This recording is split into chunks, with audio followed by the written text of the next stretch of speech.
Hey, Justin.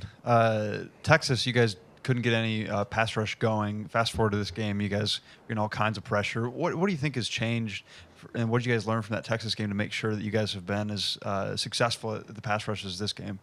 I mean, just we looked at that game as a lesson. Um, Hopefully, no more lessons to be learned this season, but just taking away the positives. Each and every week, we was looking at just getting better. Becoming more dominant defense.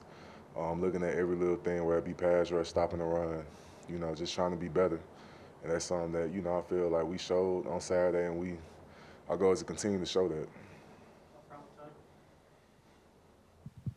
Chris Bassel keeps on talking about his speed now with the two straight games with a find in the end zone.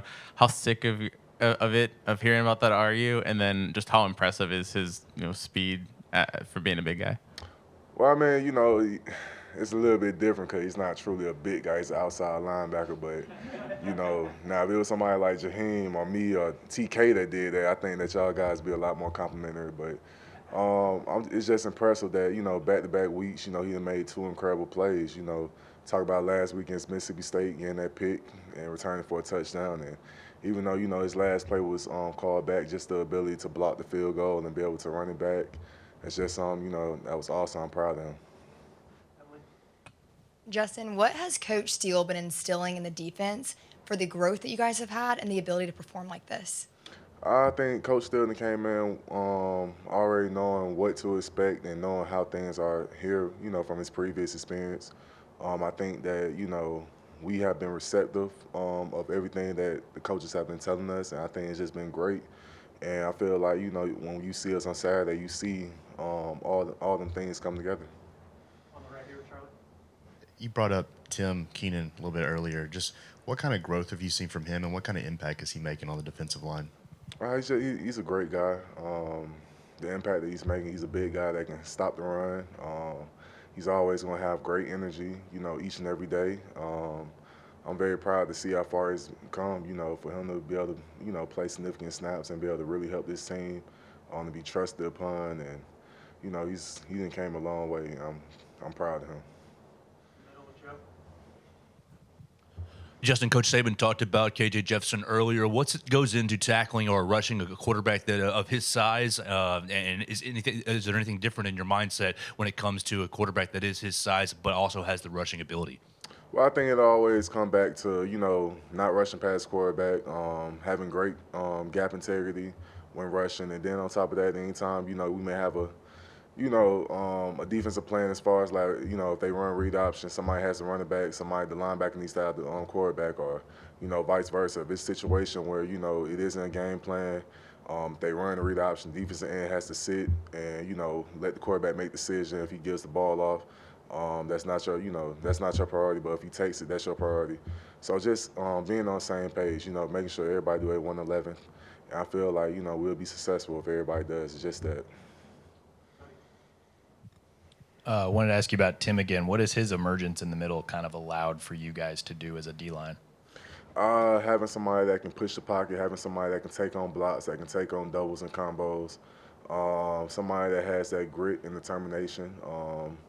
Just somebody that makes the D line, better because somebody can add to it. Somebody that has been, a tremendous bright spot in that room.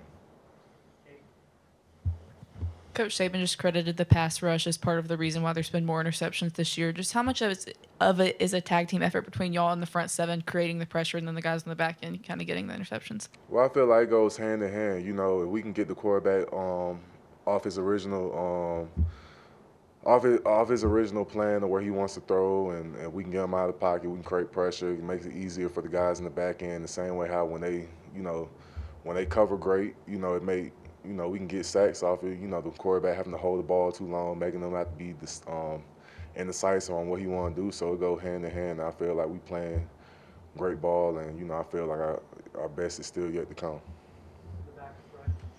With Malachi going out on Saturday in Texas, what did that do to your defense, and what does it say to Terrion can swing over and play that position? Well, I mean, that just shows you the mindset that we all we got, and next man up, and everybody needs to prepare the same way. You may not be in the game right now, but you never know what may happen. Guys step up in big ways, and they came to play. I'm tremendously proud of Trey Amos, who came in, who went over to that corner position, who, you know, did a great job, and Terrion to be able to fill in for Malachi, and just guys who can, you know, stepped in and made huge contributions during that second half. When you're going up against a quarterback like that big and strong like KJ Jefferson, do you have to sort of change your mentality of how to tackle him, just be more conscientious of it? I don't think you have to change your mindset. I think if you go against anybody, you expect everybody, you know, you got to finish through. Make sure you finish through contact. You know, same way they're going to do the same way. They're not just going to go down on one hit or, you know, just have your, you know, try to arm tackle him. He's a big guy. You know, it's a lot of great people that we play in this conference that you have to have the same respect for everybody. I was wondering what went through your mind on the safety when had him, ball goes out. Just did you know it was a safety from the get-go, or did you have to wait? My first reaction was, man, you know, I got to him again, but then I was like, dang, you know, we in the end zone. That's a safety, isn't it? And then I was hearing the back and forth between, you know, the ball was out and all that. I was like, man, I don't remember him throwing the ball, but I was just like, man, you know, just, you know, it was a great play.